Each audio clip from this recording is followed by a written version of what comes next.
یاد رکھیے supreme court اس وقت تک ہی سپریم کہلانے کا مستحق ہے جب تک آئین کی پابندی کرے۔ بابری مسجد، طلاق ثلاثہ جیسے بہت سے مسئلوں پر فیصلے کے بعد یہ تاثر عام ہو رہا ہے کہ عدالتیں حکومتوں کے دباؤ میں کام کریں۔ گھر واپسی کے نام پر کسی خاص دھرم میں شامل کرنے والوں کو کھلی چھوٹ حاصل ہے، اس لیے جب جب ظلم ہوگا تب تب جہاد ہوگا۔ لیکن افسوس کے ساتھ یہ کہنا پڑتا ہے کہ گزشتہ کچھ عرصے سے بالخصوص بابری مسجد، طلاق ثلاثہ جیسے بہت سے مسئلوں پر فیصلے کے بعد یہ تاثر عام ہو رہا ہے کہ عدالتیں حکومتوں کے دباؤ میں کام کریں۔ اقلیتوں کے آئینی حقوق اور دستور کے بعض بنیادی اصولوں کی تشریح کی ایسی مثالیں سامنے آئی ہیں جنہوں نے عدالتوں کے کردار پر سوالیہ نشان لگا دیا ہے۔ موجودہ وقت میں عبادت گاہ ایکٹ کو نظر انداز کرتے ہوئے گیان واپی اور متھرا کے مقدمات کو قابل سماعت قرار دینے کا فیصلہ بھی اس کی ایک واضح مثال ہے۔ یاد رکھیے سپریم کورٹ اس وقت تک ہی سپریم کہلانے کا مستحق ہے جب تک آئین کی پابندی کرے،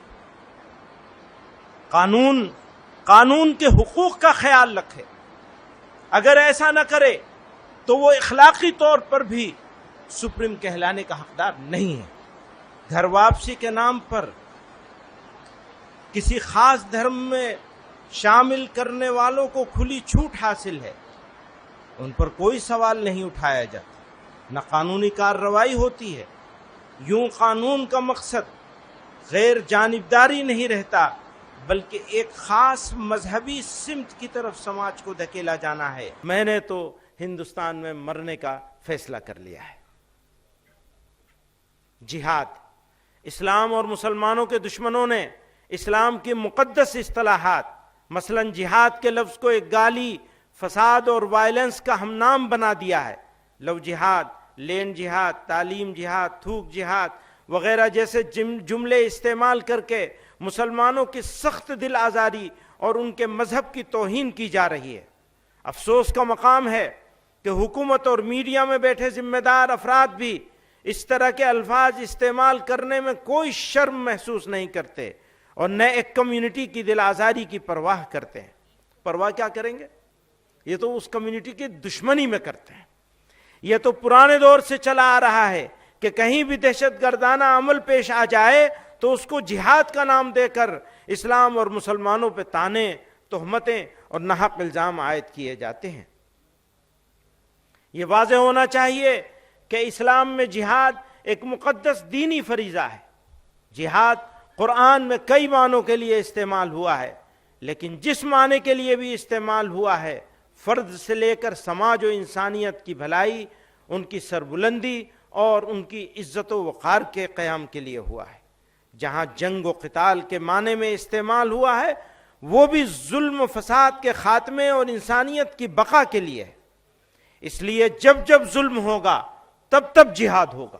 میں اس کو دوبارہ کہتا ہوں، جب جب ظلم ہوگا تب تب جہاد ہوگا۔ اس لیے میں کہتا ہوں کہ مشکلات زندگی کی علامت ہیں۔ مردہ قومیں مشکلات میں مبتلا نہیں ہوتی، وہ تو سرنڈر کر دیتی ہیں۔ وہ کہیں گے وندے ماترم پڑھو تو پڑھنا شروع کر دیں گے۔ تو یہ پہچان ہوگی مردہ قوم ہونے کی، اور اگر زندہ قوم ہے تو پھر حوصلہ بلند کرنا پڑے گا، حالات کا مقابلہ کرنا پڑے گا۔ سے بھاشن دیا ہے وہ نہ کیول بھڑکاؤ ہے اپیتو دیش کو وبھاجن کی اور لینے کی ان کی کوچیشٹا ہے۔